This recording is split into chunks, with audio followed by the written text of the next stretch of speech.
ამბობენ, რომ თუ ორსულ ქალს აქვს მრგვალი და მაღალი მუცელი, მას ეყოლება გოგო, ხოლო თუ აქვს მოგრძო და დაბალი მუცელი, მაშინ მას ეყოლება ბიჭი.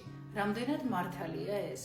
აღნიშნული მოსაზრება მომდინარეობს იმ პერიოდიდან, როცა არ არსებობდა ექოსკოპია და სანამ ქალი არ იმშობიარებდა, მანამდე არავინ არ იცოდა მომავალი ბავშვის სქესი. ამიტომ ცდილობდნენ სხვადასხვა ნიშნებით ამოეცნოთ ბავშვის სქესი ჯერ კიდევ ორსულობის დროს.